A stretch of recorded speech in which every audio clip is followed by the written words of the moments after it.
Hi ಎಲ್ರಿಗೂ ನಮಸ್ಕಾರ. ನಾನು ನಿಮ್ಮ ಗೌರೀಶ್ ಮಾತಾಡ್ತಾ ಇದ್ದೀನಿ. Welcome back my channel. ಸ್ನೇಹಿತರೆ, ತಮ್ಮೆಲ್ಲರಿಗೂ ಒಂದು ವಿಚಾರವನ್ನ ಇಲ್ಲಿ ತಿಳಿಸ್ಕೊಡೋದಕ್ಕೆ ಇಷ್ಟಪಡ್ತಾ ಇದ್ದೀನಿ. ಅದರಲ್ಲೂ ಎಸ್ಪೆಷಲಿ ಈ ಒಂದು ವಿಡಿಯೋ ಮಾಡ್ತಿರ್ತಕ್ಕಂಥ ಉದ್ದೇಶ ನಮ್ಮ ರೈತ ಬಾಂಧವರಿಗೆ ಅನುಕೂಲವಾಗಲಿ ಅನ್ನೋ ಒಂದು ಕಾರಣಕ್ಕೆ. ಈಗಾಗಲೇ ತಮ್ಮೆಲ್ಲರಿಗೂ ಗೊತ್ತಿರ್ತಕ್ಕಂಥ ವಿಚಾರ ಏನಪ್ಪಾ ಅಂದ್ರೆ, ಬರ ಪರಿಹಾರದ ಕೇಂದ್ರ ಸರ್ಕಾರದ ಹಣ ಬಿಡುಗಡೆ ಆಗಿದೆ. ಸೊ ಈ ಒಂದು ಕೇಂದ್ರ ಸರ್ಕಾರದ ಹಣ ಬಿಡುಗಡೆ ಆಗಿರ್ತಕ್ಕಂಥ ಹಿನ್ನೆಲೆಯಲ್ಲಿ ಎಲ್ಲ ರೈತರಿಗೂ ಸಹ, ಸಣ್ಣ ಮತ್ತೆ ಅತಿ ಸಣ್ಣ ರೈತರಿಗೂ ಇಲ್ಲಿ ಈ ಒಂದು ಬರ ಪರಿಹಾರದ ಹಣವನ್ನು ಕೊಡಲಾಗುತ್ತೆ. ಸೊ ಇಲ್ಲಿ ಏನೆಲ್ಲ ಒಂದು ಇನ್ಫಾರ್ಮೇಶನ್ ಈ ವಿಡಿಯೋದಲ್ಲಿ ತಿಳಿಸ್ಕೊಡ್ತೀನಿ ಅನ್ನೋದನ್ನ ಕಂಪ್ಲೀಟ್ ಆಗಿ ವಾಚ್ ಮಾಡಬೇಕಾಗುತ್ತೆ. ಸೊ ಯಾವೆಲ್ಲ ಒಂದು ರೈತರಿಗೆ ಈ ಒಂದು ಬರ ಪರಿಹಾರದ ಹಣ ಸಿಗುತ್ತೆ ಅನ್ನೋದು ಈ ವಿಡಿಯೋದಲ್ಲಿ ತಿಳಿಸ್ಕೊಡ್ತೀನಿ. ವಿಡಿಯೋನ ಕಂಪ್ಲೀಟ್ ಆಗಿ ವಾಚ್ ಮಾಡಿ. ಅದಕ್ಕೂ ಮುಂಚೆ ಚಾನಲ್ ಸಬ್ಸ್ಕ್ರೈಬ್ ಮಾಡ್ಕೊಂಡಿಲ್ಲ ಮತ್ತೊಮ್ಮೆ ರಿಕ್ವೆಸ್ಟ್ ಮಾಡ್ಕೊಡ್ತೀನಿ, ಚಾನಲ್ನ ಸಬ್ಸ್ಕ್ರೈಬ್ ಮಾಡ್ಕೊಂಡು ಹೋಗಿ. ಬರ ಪರಿಹಾರದ ಹಣ ಮೊದಲನೇ ಕಂತಿನ ಹಣ ಯಾರಿಗೆ ಬಂದಿದೆ 100% ಅವರಿಗೆ ಎರಡನೇ ಕಂತಿನ ಹಣ ಬಂದೇ ಬರುತ್ತೆ. ಆದ್ರೆ ಮೊದಲನೇ ಕಂತಿನ ಹಣ ಬಂದೇ ಇಲ್ಲ ಅಂದ್ರೆ ಏನ್ ಮಾಡಬೇಕು? ಸೊ ನಿಮ್ಮ ಹತ್ತಿರದ ನಿಮ್ಮ RI ಅಂದ್ರೆ ರೆವಿನ್ಯೂ ಇನ್ಸ್ಪೆಕ್ಟರ್ ಯಾರು ಇರ್ತಾರೆ, ನಿಮಗೆ ವಿಲೇಜ್ ಅಕೌಂಟೆಂಟ್ ಯಾರು ಇರ್ತಾರೆ, ಅವ್ರನ್ನ ನೀವು ಭೇಟಿ ಮಾಡಬೇಕಾಗುತ್ತೆ. ಸೊ ನೀವು ಭೇಟಿ ಮಾಡಿ ನಮ್ಗೆ ಈ ತರ ಮೊದಲನೇ ಕಂತಿನ ಹಣ ಬಂದಿಲ್ಲ ಅಂದ್ರೆ ಆ ಒಂದು ಏನ್ ಸಮಸ್ಯೆ ಆಗಿದೆ ಅನ್ನೋದನ್ನ ಅದನ್ನ ಬಗೆಹರಿಸುವಂತ ಒಂದು ಪ್ರಯತ್ನವನ್ನು ಅವ್ರು ಮಾಡ್ತಾರೆ. ಸೊ ಇದು ಸರ್ಕಾರದಿಂದ ಬಿಡುಗಡೆ ಆಗಿರ್ತಕ್ಕಂಥ ಹಣ ಪ್ರತಿಯೊಬ್ಬ ರೈತರಿಗೂ ಸಹ ಬಂದು ತಲುಪಬೇಕಾಗಿರ್ತಕ್ಕಂಥದ್ದು. ಸೊ ಈ ವಿಡಿಯೋದಲ್ಲಿ ಯಾವೆಲ್ಲ ರೈತರಿಗೆ ಈ ಒಂದು ಸ್ಕೀಮ್ನ ಪ್ರತಿಯೊಬ್ಬ ಫಲಾನುಭವಿಗೆ ಸಿಗುತ್ತೆ ಅನ್ನೋದನ್ನ ಕಂಪ್ಲೀಟ್ ವಿಲೇಜ್ ವೈಸ್ ನಾನು ಈ ಒಂದು ಮಾಹಿತಿಯನ್ನು ಕೊಡ್ತೀನಿ. ಸೊ ಯಾವ ತರ ನಾವು ನಮ್ಮ ಮೊಬೈಲಲ್ಲಿ ಈ ಒಂದು ಸ್ಟೇಟಸ್ ಅನ್ನ ಚೆಕ್ ಮಾಡ್ಕೊಳ್ಬಹುದು ಅನ್ನೋದನ್ನ ತಿಳಿಸ್ಕೊಡ್ತೀನಿ. ವಿಡಿಯೋನ ಕೊನೆ ತನಕ ವಾಚ್ ಮಾಡಿ. ಮೊದಲಿಗೆ ಗೂಗಲ್ಗೆ ಹೋಗಿ, ಗೂಗಲಲ್ಲಿ ಪರಿಹಾರ ಅಂತ ಟೈಪ್ ಮಾಡಿ. ಸೊ ಎಂಟರ್ನ ಮಾಡಿದ್ರೆ ನಿಮ್ಗೆ ಇಲ್ಲಿ ಇನ್ಪುಟ್ ಸಬ್ಸಿಡಿ ಅಂತ ಬರುತ್ತೆ. ಸೊ ಆ ಒಂದು ಇದ್ರ ಮೇಲೆ ಕ್ಲಿಕ್ ಮಾಡಿ. ಸೊ ಅದ್ರ ಮೇಲೆ ಕ್ಲಿಕ್ ಮಾಡಿದ್ರೆ ಇಲ್ಲಿ ಕೆಲವೊಂದಿಷ್ಟು ಇನ್ಫಾರ್ಮೇಷನ್, ಬೇಸಿಕ್ ಇನ್ಫಾರ್ಮೇಷನ್ನ ಕೇಳ್ತಾರೆ. ಆ ಒಂದು ಇನ್ಫಾರ್ಮೇಷನ್ ನಾವು ಇಲ್ಲಿ ಫಿಲ್ ಮಾಡಬೇಕಾಗುತ್ತೆ. ಸೆಲೆಕ್ಟ್ ಇಯರ್ ಅಂದರೆ ಯಾವ ವರ್ಷ ಅನ್ನೋದನ್ನ ಇಲ್ಲಿ ನಾವು ಆಯ್ಕೆ ಮಾಡಬೇಕಾಗುತ್ತೆ. ಸರ್ವರ್ ಸಮಸ್ಯೆ ಇದ್ದರೂ ಅದು ಬೇಗ ಬರೋದಿಲ್ಲ.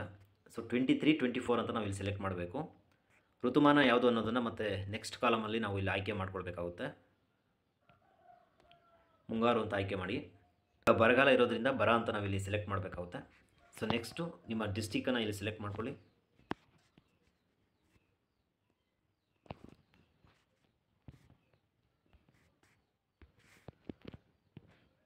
ನಿಮ್ಮ ಡಿಸ್ಟಿಕ್ನ ಸೆಲೆಕ್ಟ್ ಮಾಡ್ಕೊಳ್ಳಿ.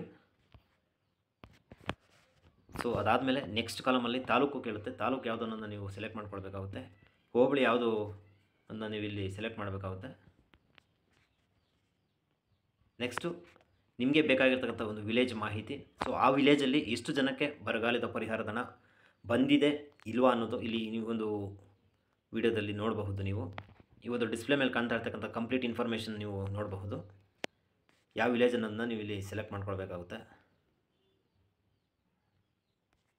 ಕಂಪ್ಲೀಟ್ ಕರ್ನಾಟಕದ ಯಾವುದೇ ಒಂದು ವಿಲೇಜ್ ಬೇಕಾದರೂ ನಾವು ಇಲ್ಲಿ ಸೆಲೆಕ್ಟ್ ಮಾಡ್ಕೊಳ್ಬಹುದು.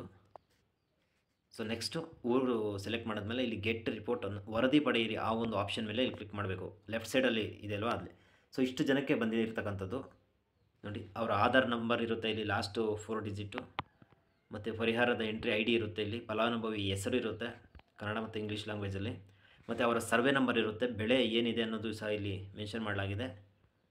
ಸೊ ಅದು ಬೆಳೆಗೆ ಸಂಬಂಧಪಟ್ಟಂಥ ಯಾವ ಒಂದು ಕ್ಯಾಟಗರಿ ಬರುತ್ತೆ ಅಂದರೆ ಮಳೆನ ಬೋರ್ವೆಲ್ಗೆ ಸಂಬಂಧಪಟ್ಟಿದ್ದು ಇಲ್ಲಿ ಹಾಕಿರ್ತಾರೆ. ಕ್ರಾಪ್ ಎಷ್ಟು ಎಕರೆ ಇದೆ ಅನ್ನೋದು ಇಲ್ಲಿ ಬರುತ್ತೆ. ಹಣ ಸಂದಾಯ ಆಗಿದೆಯಾ ಇಲ್ವಾ ಅನ್ನೋದು ಸಕ್ಸಸ್ಫುಲ್ ಅಂತ ಬರುತ್ತೆ, ಇಲ್ಲಾಂದರೆ ಫೇಲ್ಯೂರ್ ಅಂತ ಬರುತ್ತೆ. ಇದಾಗಿರ್ತಕ್ಕಂಥದ್ದು ಮೊದಲನೇ ಕಂತು. ಸೊ ಇಲ್ಲಿ ನೀವು ನೋಡ್ಬೋದು ಜನವರಿ ತಿಂಗಳಲ್ಲಿ ಎಲ್ರಿಗೂ ಇಲ್ಲಿ ಕ್ರೆಡಿಟ್ ಆಗಿರ್ತಕ್ಕಂಥದ್ದು 2,000 ಆಗಿದೆ. ಸೊ ಡಿಪೆಂಡಿಂಗ್ ಅಪಾನ್ ಜಮೀನು ಮೇಲೆ ಡಿಪೆಂಡ್ ಆಗುತ್ತೆ. ಸೊ ಇಲ್ಲಿ 1ನೇ ತಿಂಗಳಲ್ಲಿ ಆಗಿರ್ತಕ್ಕಂಥದ್ದು ಮತ್ತು ಈಗ ಬಿಟ್ಟಿರ್ತಕ್ಕಂಥ ಕೆಲವೊಂದು ಡಿಸ್ಟಿಕ್ಗಳಿಗೆ ಬಂದಿರುತ್ತೆ, ಇನ್ನು ಕೆಲವು ಡಿಸ್ಟಿಕ್ಗಳಿಗೆ ಬಂದಿಲ್ಲ. ಸೊ ನಿಮ್ಮ ಡಿಸ್ಟಿಕ್ಗೆ, ನಿಮ್ಮ ಜಿಲ್ಲೆಗೆ ಬಂದಿದ್ದರೆ ಸೇಮ್ ಇದೇ ಒಂದು ಪ್ಯಾಟ್ರನಲ್ಲಿ ನೀವು ಈ ವಿಡಿಯೋನ ಮತ್ತೊಮ್ಮೆ ನೋಡಿದ್ರೆ ನಿಮ್ಗೆ ಗೊತ್ತಾಗುತ್ತೆ. ಇದೇ ಒಂದು ಪ್ಯಾಟ್ರನಲ್ಲಿ ನೀವು ಕ್ಲಿಕ್ ಮಾಡಿ ನೋಡಿ, ನಿಮ್ಮ ವಿಲೇಜ್ ನೇಮ್ಸು ಎಲ್ಲ ಕಂಪ್ಲೀಟಾಗಿ ಇನ್ಫಾರ್ಮೇಷನ್ ಬಂದು ನಿಮಗೆ ಎರಡನೇ ಒಂದು ಬರ ಪರಿಹಾರದ ಹಣ ಬಂದಿದ್ದರೆ ಕಮೆಂಟ್ ಮಾಡಿ, ಅಥವಾ ಇನ್ನೇನಾದರೂ ಡೌಟ್ ಇದ್ದರೂ ಸಹ ಕಮೆಂಟ್ ಮುಖಾಂತರ ತಿಳಿಸ್ಕೊಡಿ. ಅದನ್ನು ಸಾಲ್ವ್ ಮಾಡುವಂಥ ಒಂದು ಪ್ರಯತ್ನವನ್ನು ನಾನು ಮಾಡ್ತೇನೆ. ಮತ್ತೊಮ್ಮೆ ಚಾನಲ್ಗೆ ಸಬ್ಸ್ಕ್ರೈಬ್ ಮಾಡಿಲ್ಲ ಅಂದರೆ ಸಬ್ಸ್ಕ್ರೈಬ್ ಮಾಡಿ, ಈ ವಿಡಿಯೋಗೆ ಒಂದು ಲೈಕ್ ಮಾಡೋದನ್ನು ಮರಿಬೇಡಿ. ಸೊ ನೋಡೋದ್ರಲ್ಲ ವೀಕ್ಷಕರೇ, ಇದು ಅತ್ಯಂತ ಸರಳವಾದ ವಿಧಾನದ ಮುಖಾಂತರ ನಿಮ್ಮ ಮೊಬೈಲಲ್ಲೇ ಈ ಒಂದು ಸ್ಟೇಟಸ್ ಅನ್ನು ನೀವು ಚೆಕ್ ಮಾಡ್ಕೊಳ್ಬಹುದು. ಬರ ಪರಿಹಾರದ ಹಣ ಎರಡನೇ ಕಂತಿನ ಹಣ ಬಂದಿದೆ ಇಲ್ವಾ ಅನ್ನೋದನ್ನ ನೀವು ನಿಮ್ಮ ಒಂದು ಮೊಬೈಲಲ್ಲಿ ಚೆಕ್ ಮಾಡ್ಕೊಳ್ಬಹುದು. ಈ ವಿಡಿಯೋ ಇಷ್ಟ ಆಗಿದೆ ಅಂತ ತಿಳ್ಕೊಳ್ತೀನಿ. ಈ ವಿಡಿಯೋಗೆ ಒಂದು ಲೈಕ್ ಎಕ್ಸ್ಪೆಕ್ಟ್ ಮಾಡ್ತೀನಿ. ಚಾನಲ್ಗೆ ಸಬ್ಸ್ಕ್ರೈಬ್ ಮಾಡ್ಕೊಳ್ಳಿ, ಸಬ್ಸ್ಕ್ರೈಬ್ ಮಾಡ್ಕೊಳ್ಳಿ. ಎಲ್ರಿಗೂ ನಮಸ್ಕಾರ.